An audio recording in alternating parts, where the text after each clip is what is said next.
3 minutes past the hour of 7. My name is Daanyaal Matthews. Of course, this is the Daily Grind. And of course, in this segment, as is any other day or any other Tuesday, I interview a local business. And today I have Hungry for Halal Catering and Spit Brian in studio. If you're checking us on the live stream, you can probably see also all the goodies here. I'm going to let them explain it. It smells absolutely divine, by the way. But it's none other than Ishmael Sali and Shireen Sali, a couple once more working together. Assalamu alaikum. Assalamu rahmatullahi wa barakatuh. You guys sound deep. You must liven up. The food is here. You must smell it like I have, and you must just get excited. But I have a long day. It's been a long day. Now, hungry for halal catering and split fry. Now, it's in the name what the business is. But for anybody out there that haven't heard of you, what exactly is your business? It's meat. That's why it's just a huge piece of meat. So not vegan. We do vegan. Okay. It's catering and split fry. So basically, we're doing both. we cover both here. So Alhamdulillah. Anybody who knows what a split fry is, it's a whole lamb or half a lamb on a stick, turning until it's completely done, carved up, ready to eat. No, alhamdulillah, I've had split fry. I've actually had your split fry. Yeah, And yes. ladies and gentlemen, usually I get on businesses, right, and I tell you, listen here, these people are great. But I am now, why these people can cook. No, they can cook, no doubt. Now the history of the business, you guys have been in operation since 2015, but usually these kind of establishments stretch a little bit further back, usually starting in the kitchen. So could you give us a little bit of insight into the history of Hungry for Halal? So Hungry for Halal Catering and Split Fry never existed. Due to the fact that it wasn't supposed to be a business at all. We started out in 2009. Ishmael decided to go on Umrah by himself in Ramadan. He's never experienced that. Left me behind with 2 children, and I'm 8 months pregnant then with my third one. So when he came back, he said, the most amazing thing happened to me. And I said, what?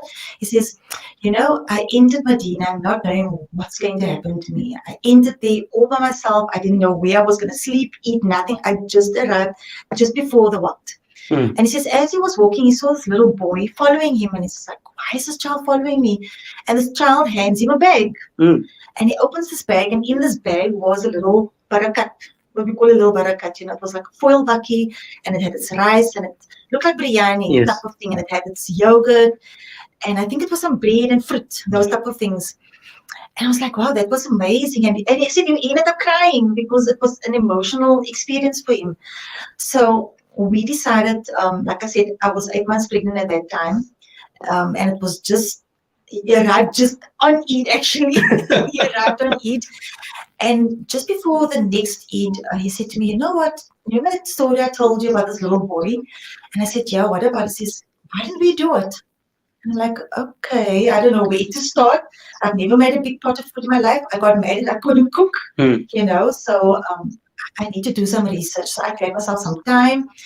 I said, what are we going to start? I said, let's start with the easy things. Anybody can make chicken. Anybody can make rice. Put that together and hand it out. And we started out with about 50, right? We started out at, what was the masjid's name? Anyway, it was in Shane Street in Manenberg. Yes. Yeah.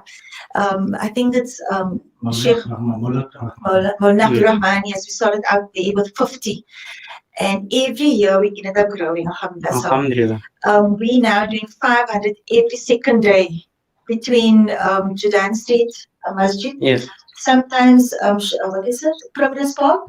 Second, but mostly that goes all the way to Shane Street. So it's 500 every second day. Wow, mashallah, that's good business. No, that's wonderful business. Every Eid as well, we make pots and pots of food by ourselves in our little yard. Children all stirring the pot.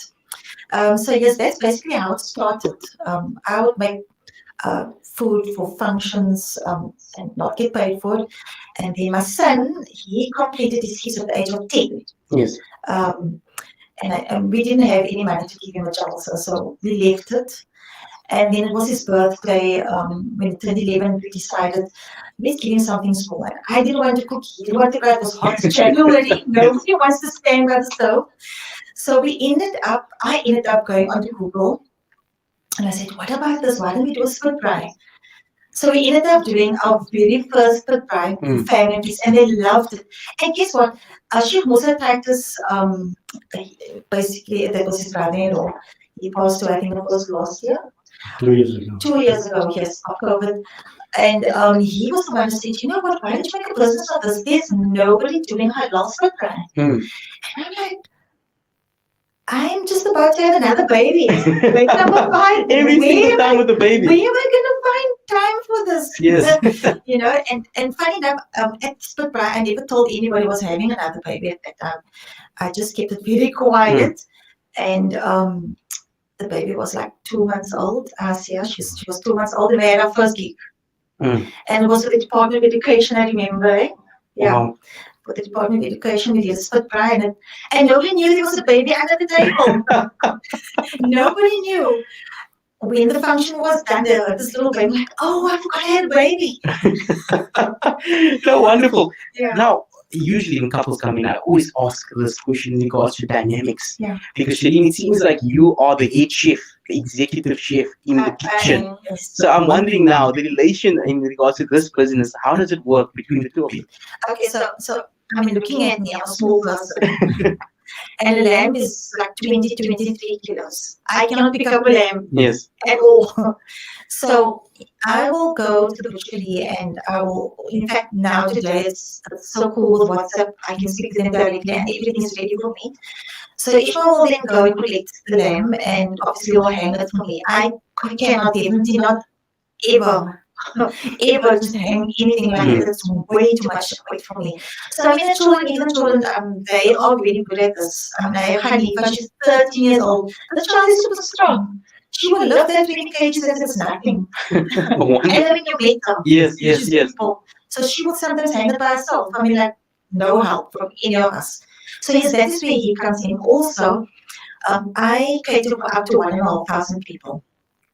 Okay, that's a large number. That's a lot of people to feed. Yes, because we do corporate. Yes. And we do big businesses. I mean, we've done in apartment that was 250 people. It's big businesses we are doing. So I cannot be at any functions at all. I'm not able to be there. People want to meet me, they want to see me, because they build a relationship with me. Yes. And it takes sometimes up to 5-6 months for one function to be planned. Some functions take 2 hours, some takes, like I said, 6 months. And so, like I said, you build up a relationship. And that's where he comes in. He's kind of the face of the business. I'm the one in the kitchen. Yes, so he's the mascot. He's kind of my mascot. So he goes and he meets everybody else, and he's brilliant at setting up. Yes. I can leave him, he will set up the whole. So that's where he comes in. Oh, alhamdulillah. No, that's a wonderful relationship. The wife cooks, orders you around, Ishmael, and then you just have to go out and run around. Hey, I have a function, you have to go out, and there the mascot goes. He goes. He's brilliant. Alhamdulillah.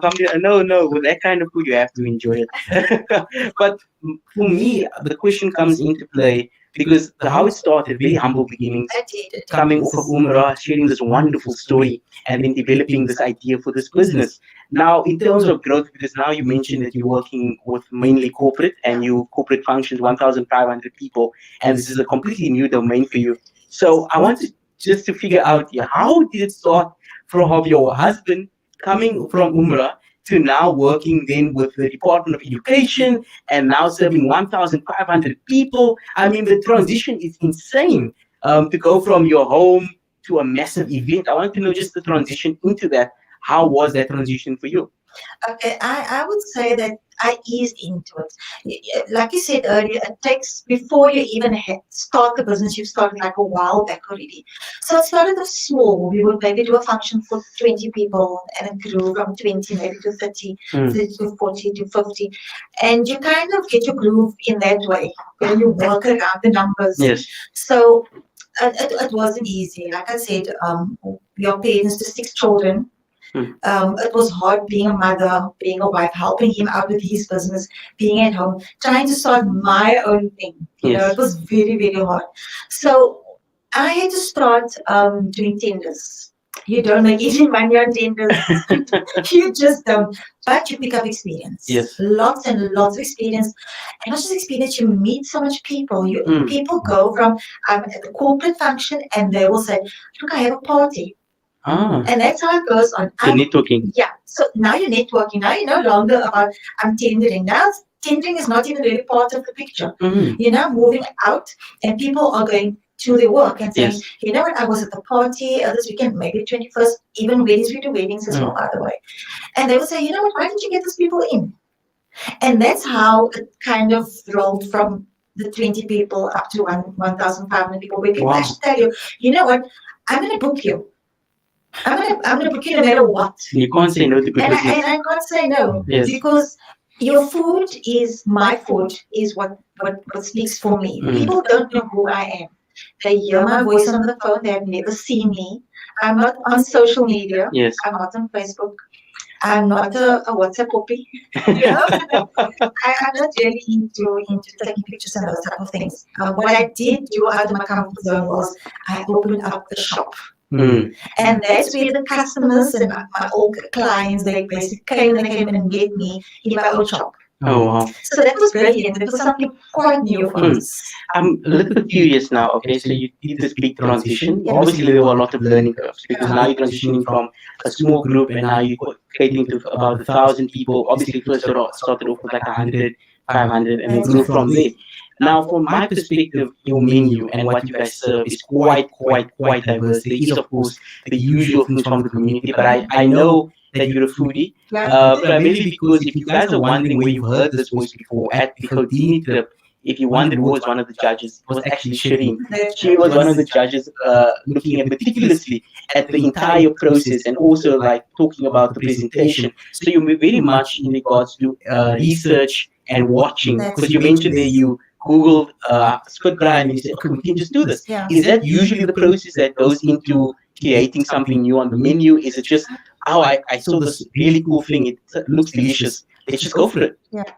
I would say most of my dishes is kind of I can write a book of my own because Ishmael has a particular taste in food. He doesn't. You can go to TikTok or anything, and Ishmael like, let's try this. No, I don't like it. Why didn't you make it your own? Yes. So that's how all my dishes ended up being mine. You know, I would maybe start with something simple and then start changing. Even with the surprise salad, there's a certain taste. I know you ate it, and I know there was a certain taste in there, and you can't make it up. No, true. It took me a long time to get to that recipe.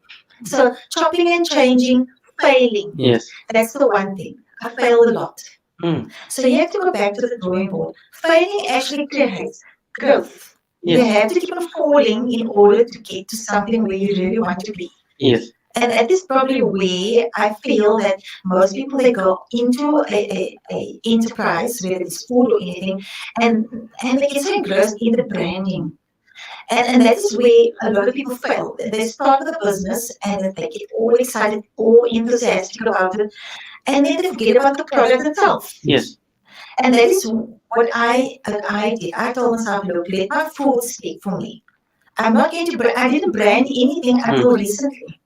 Oh wow. No, there was no branding. Just more so just word of mouth We only derived just from your started cooking. basically 2 years ago branding. Oh. I didn't even have what you would call maybe a logo. It was something I just put together. Okay, so basically just the food spoke for itself and that generated its own customer base. It did, yes. Now, okay, so there were questions usually that I send guests, ladies and gentlemen, to just get them familiar with the show. But there's questions I don't put on, curveballs, which aren't really curveballs because the listeners are familiar with it. But I didn't send it to you, so you're not familiar with it and you couldn't prepare. So alhamdulillah, it is a curveball to you. Wow. So, well, there's two curveballs, but I'll ask one now because we're going to have to break soon. The question becomes, for anybody out there who has an idea of a business that they want to start up, and usually when you want to start a business, the biggest fear, or rather the biggest enemy, is actually your own mind. The idea that you're going to fail, you have 1,001 ways how it's going to fail, but you just need to think of one reason to actually go for it. And I want to know from you, what would that one reason be for those out there to motivate them, to take that step forward to start their own business? I would say if you have a talent, work on that. Mm. Because talent doesn't take so much energy. That's probably why people fail, is that they don't have a talent for something. Yes. If you don't have a talent for something, you have to work super, super hard. But when the talent is there and you know what it is that how you see yourself going forward with that talent, that would probably be the first step. Okay. Yeah. So recognizing what you're good at and what Yes, interests you. that's true. Yes, I think that's a really good thing to note because there are a lot of people that go into certain businesses from the mindset, you know what, I'm just here to make money. And then they get into the business and then they realize, wait a minute, it's actually a lot of hard work, a lot of sleepless nights, a lot of times where, you know, the money isn't good because it's your own business. There's no paycheck that you can rely on. And I think a lot of them fail because of the reality that they went in with the wrong mindset. And I think it's crucial what you mentioned there, the reality that you have to recognize what you're good at and then develop from there. With that, we're going to have to go for some commercial news. When we return, it's of course more of the Daily Grind. So stay tuned. The voice of the Cape. Okay, alhamdulillah, they went well. 91.3 Ishmael, my brother, I was like really watching you couldn't fall asleep. No, I didn't want to ask you because I got to see you like mentally just out of it. Alhamdulillah, but no, it's wonderful, it's wonderful. You know, I actually had one guest that came on. The biggest supporter. I want. He's the reason why I What the fuck? Mm. I mean, I want to 108. You know, I wanted a guest come in new from Nemo's Fisheries, and literally, like when I tell guests, you're doing well. Somebody said like, oh, you're just saying that. I'm not just saying that. It was literally a guest that I had that came on and like stood still for like 3 seconds, and his wife had to jump in to save the interview. So literally, you guys are doing wonderful. We're now gonna go into more in regards to the menu. I'm gonna develop more on the points that you mentioned there about how you actually discover what you do by taking it from wherever you see it and then incorporating it into your home after tasting, of course, and then discussing what is on the menu, developing from chicken, which you mentioned in the beginning, to spit fry, and what is there now. There are some questions here about people asking for numbers. Yikes. I just started anyway.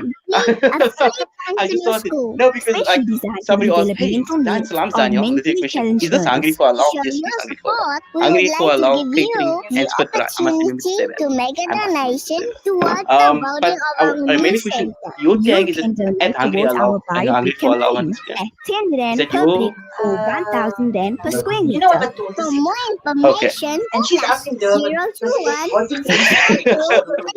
Oh, she also has some business. So the whole family is just entrepreneurs, basically. 4088. Oh, Visit shellpark.org.za. Bricks are going up. Cement is going up. Stoning no, but you guys are so giving, man. That's why they keep up. Roland's Pizza brings you the center flavor range at a super low price. There's walking, there's alarm. Oh, that's nice. I'm gonna sit down now. 2 large pizzas. That's right. It's delicious, yummy in your tummy. Savor flavor range. Oh, yo, wow. Choose Oh, from chicken, alhamdulillah, I wasn't worried about that. or mushroom margarita for Mm. only $139.90. Okay, so when I come back in, I'm gonna ask more in regards to now, of course, the products, but also like how you guys maintain quality. And I can tell it's really the answer's gonna be passion. So I can really tell. That's usually literally I ask these questions, but I know what sometimes the answer is going to be. When the answer isn't passion, I get worried because then I'm like, why are you here? But anyway, we're gonna go back in. We're gonna go for up until about 37. At 30, I will break in regards to have another 12 more. And then after that, I'll ask you for your numbers and where they can get in contact with you and how they can find you since you guys are like so obscure. But I'm actually really happy that you came on board and you weren't somebody like social media savvy, because like I have interviewed individuals that are trying to be social media savvy, and I oftentimes like I have to like almost gravitate away from that, because when it comes to food, it's actually the food that speaks more than social media. Pictures can't tell a great story. Our radio station, 91.3 Yes. and 95.8 Oh. I promise you, they say FM stereo. Oh wow, that's they just, hey, okay. it was like We're doing now. Boosting your business savvy. Welcome back to the Daily Grind with myself, Daanyaal Matthews, in studio, of course, hungry for Halaal catering and spit fry. I have, of course, Ishmael and Shireen Sali, who are here before the break, discussing the origins of the business, how they basically started after Ishmael went on Umrah, shared a wonderful story, and then it developed into what it is today. For some other reason, it always developed better when there was a baby on board. Alhamdulillah, rizq comes when it comes. So now a question I want to ask, because you mentioned in the beginning, you started basically with chicken and rice. Quite simple. Everybody loves chicken. In our community especially, everybody loves chicken. So, and then you mentioned from there you went on to split rice because of your son's matric. Oh no, it was his birthday. And you guys think, what can we do? And you Googled it and you said, you know what? we can do this, and you just went for it, and then of course you solidified it with your own little introduction. It's good you mentioned the split braai and how you actually did your own take on it, because I actually went home after tasting it and I told mommy, we need to get a split braai. But and then mommy's like, oh yeah, look at them. Mommy, like, my brothers are watching videos, and I was like, no, this is not it. They're not doing it. There's something different about the way they did it, the way Hungry for Halal catering and split braai does it. But now I want to talk more so in regards to that, the menu, right? Because that's my main interest, because I like to eat as well. But also, you came into studio, you don't just have chicken, you also have brownies. So I want to know now in regards to catering, has it gone, where has it actually gone to? Because you mentioned chicken, split braai, you mentioned how you guys usually gravitate towards something you see and you add a little spin to it to appease your husband who has a very particular taste bud, as you mentioned. So I want to know in regards to the desserts and other developments. First of all, where does it come from? What continues to drive you to come up with these ideas? But also, what have the ideas developed into? I would say these ideas come from us just loving food. Mm. Like every day is just a foodie day. Like people would sit at the table and ask, "Oh, what are you eating tonight?" My family don't know what they're eating tonight. They even know, it's like, "Oh, I tried something new." Oh, okay. Mommy, what is this? It looks gross. I've not tasted it. Wow, mommy must make this again next week. That's how my food developed. I was like, put something on the table and I would ask him. I would invite people to my house just to taste my food. Yes. People, in fact, people invite themselves, by the way. Oh, they just come on Yeah, through. they just come. It's like, oh, I know you have something new. Something good. You say, like, spend it. Oh, no, of course. Alhamdulillah. Yeah. Alhamdulillah. So, what you're looking at is really not actually a brownie. It's a brownie cupcake. Oh, It's both. okay. I need to know, what is the difference then between a brownie and a cupcake? Is there a different kind of methodology into that? So a cupcake is more like a little moist cake, Okay. right? And then you get the brownie, it's more crunchy. More compact. Yeah, it's crunchy, and it has this moisture inside. The cupcake is just kind of like a Now you see that's where the question becomes the question comes through, because that kind of concoction you don't just find. yeah. Right? If you Google cupcakes and brownies, they're two completely different things. The recipe won't show you both and how to mix the two together. So that thing, that wonderful, delicious looking dessert, which I can't stop staring at because it looks absolutely divine, had to have come through a lot of trial and error. So now my question also becomes, that's why I asked Nick also how you come up with these things. Do you just literally look at something online and then try to replicate it, and then you mentioned introduce your own little thing, or do you try to change it completely to make it unique to your own? Like if you have a lot of children, So many taste buds. then you would know that one likes fish and the other one likes chicken. Same with cake. Mommy, I like a brownie, and mommy, I like a cupcake. Well, just put them two together and then you have, what do you even call it? A brownie cupcake. Oh, So that's basically how I ended up making a brownie cupcake. honestly, I can only imagine supper at your household. Wow. Every day something new.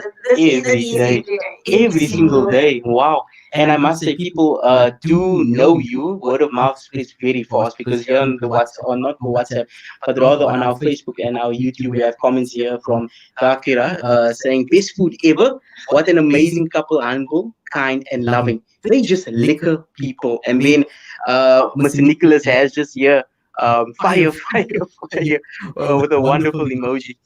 So you have fans, the word has spread. And that's actually one of the things I found most surprising about your enterprise. The fact that you guys haven't really gravitated towards social media, which is becoming the new norm. But I always ask individuals when they come on through about social media, and I always know that one of the things they're going to mention when they are operating as a restaurant or any sort of establishment that serves a customer some kind of food or commodity, they always mention it's word of mouth. And that's obvious, because in our communities, classic example, fish and chips. Everybody has a different place to go for fish and chips. And that's primarily because of word of mouth. You don't go to the same place because you just went to go there. No, you first ask, hey, is this place good? Is that place good? And then you go from there. But now the menu as it currently stands, I'm thinking now that it's way too diverse because of the fact that every single day, 7 days in a week, every single evening, a different thing on the table. Honestly, I don't know how you guys keep saying, Ishmael, you can't even get used to something anymore. You just get something different every single day, eh? So I want to know, in regards to the menu as it currently stands, what is on it? But also, my question to you is, because you cook so many different things, what is your highlight? What is this thing that if it's tonight or any other night, and you really have lists for something that you can cook, what would be the thing that you gravitate towards? Okay, my all-time favorite Yes, is yes. lamb shanks. Lamb shanks. Lamb shanks with vegetables is Mm. perfect combination. Oh wow. Yeah. Oh wow. No, that's wonderful. But now I'm thinking, is it something different? Is it the classic lamb shank or is it No, different because taste? you end up cooking it in coke. In coke? In coke. And it gives it sticky coating. Mm. Beautiful, soft falls of the bone. You've got this big piece of potato. I love potatoes. And by the way. I'm getting hungry now. No. Carrot. You. But in regards to the menu of your establishment as it currently stands, can you just take us through some of like the starters, the mains, entrees, and also the desserts? What are available? Okay, so actually lamb shanks is actually part of our menu. Oh we, wow. we have what we call the standard options. You have your usual the lamb with sides, Mm. or you have what we call build your own menu, where we actually have so many other things that you can decide on what you would like your menu to look like. So I'd say, it's obvious in some. In summer you don't want hot food. Yes.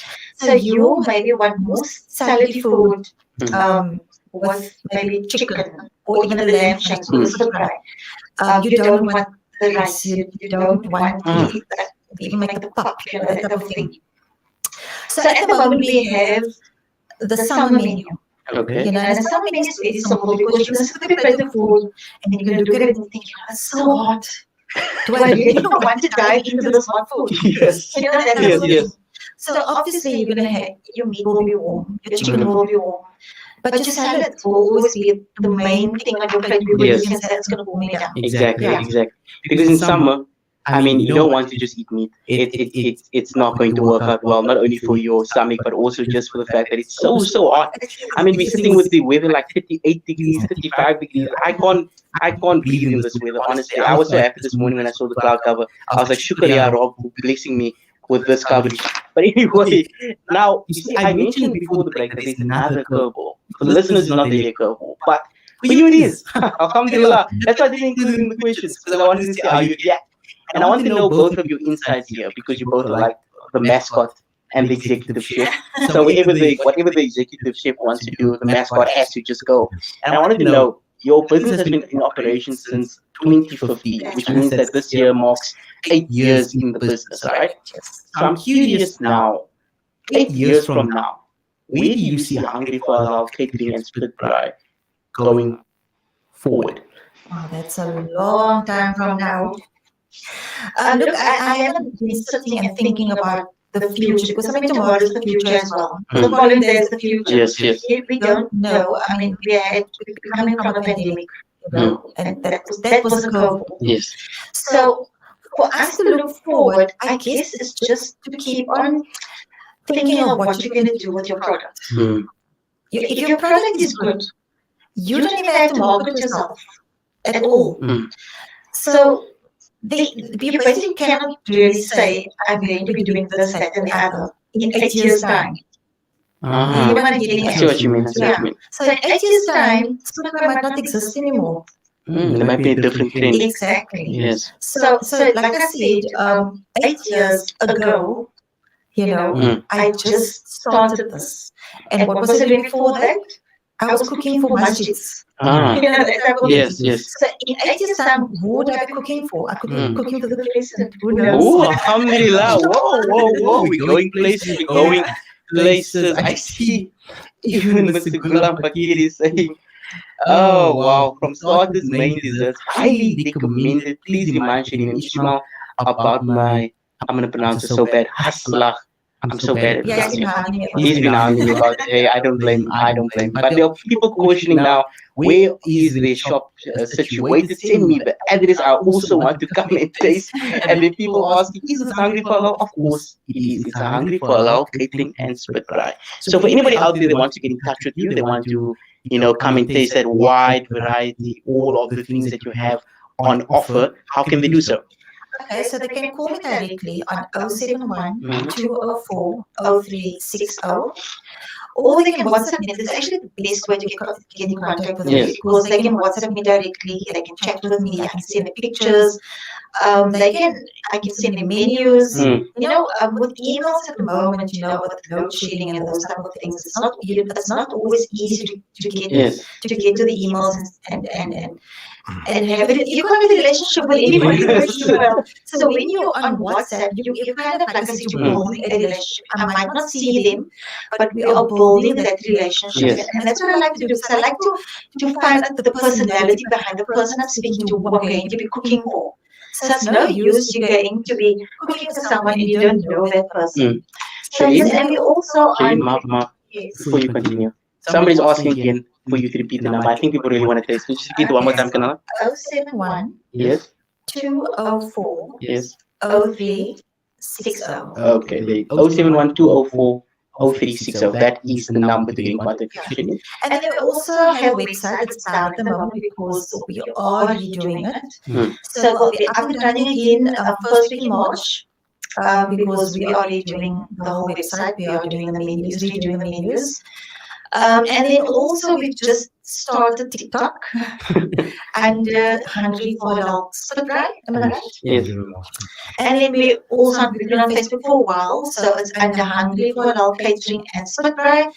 Lots of pictures, lots of functions, so much information on there as well. Alhamdulillah. Now, I would love to have a further discussion, mainly just to get into more the food, because the way Shireen describes it, honestly, I don't know how your husband keeps saying, because every moment I'm just getting hungry the whole time we've been talking, honestly. But we have to now, obviously, unfortunately, give off because we don't want Maghrib to be late. I don't want to get into trouble for that. But shukran so much for coming on board. I truly, truly appreciate it. I make dua that all of your dreams for the business and also in your personal lives goes to whatever you wish it to be, and that our Rob blesses you as he has blessed you for the past 8 years. But for all of the wonderful listeners, please get in contact with these individuals. I'm telling you right now, you won't regret it. I've tasted the food, and I am not one to lie about food. Let me tell you something. But that's the end of the Daily Grind today. Unfortunately, next week is another episode. I'll see you then. For myself, Daanyaal Matthews, I bid you adieu with Assalamu alaikum wa rahmatullahi wa barakatuh. The Voice of the Oh, Cape, it's such a shame. Such a shame. 91.3 Oh my word. FM. Usually the show would go up What a until day. 8, but Maghrib is just earlier, and every week cuts down so much because we don't really, because Maghrib is realistically around 45, around there. So, but you see now, from now up until 45, it's going to be ads, and these ads have to play because these ads are the money makers. These are the big money makers. What I'm going to do is I'm going to take photos, and I'm going to upload this episode because you see, I repeat this episode. So, for instance, when we had Codini or when we had Sona, and I don't have time, I just upload a previously done episode. Then I re-upload the episode and I write another social media post saying, check out tonight, we repeat that interview, and then I have like a picture or whatever. Because people, what happens is, like I'll tell you right now, tomorrow morning somebody will come in contact with me, which is why I also asked you to repeat the number so I can get it down properly. Because people will come on through and then they will call and they'll ask me for the number and they'll ask me for the information. And I can give out this number, alhamdulillah, because a lot of people here, you guys are really famous. Really famous. I saw on social media, I was like, wow, you're pretty big. And I was like, yo, these people fit me. I can't now say no, yo, alhamdulillah, no. And I wanted to get into so much more. I wanted to get into more into regards to the development of your food, because your food isn't only stuff in the community. It's not just chicken and that kind of stuff. It's also other way more interesting things. I was there at the Houdini's. I know your variety, but also leading luxury safari park, Quantum Private we Game okay. Reserve. Yeah, we can keep talking. No. Yeah, you can speak. No, you can speak. You can speak the whole. You can speak the whole time. Five-star accommodation types. Oh, okay. Tantalizing No, that's why you world-class security halal working in the cuisine background. while Yes. we pamper you during your stay. Indulge in the true African experience. For reservations, call now 1042 203. Yes. No, when you came here last year for our function, I actually thought you were the cook. Like, because you were like running the stuff and telling everybody else. Yes. But I thought you were the main. Oh, then Ayu pulls me aside. I say, yo, Ayu, this stuff is liquor. Ayu's like, nah, he's not the cook. His wife is the cook. I'm like, what do you mean? He's like, no, he can't cook like this. And then Gulam was also telling me, and I was like, what do you mean? I was like, no, don't worry, you taste it. You know what? Uh. I actually saw us in action at the beach jump. Ah. Yeah, at the beach jump, and it was The 3 is that months the in same our job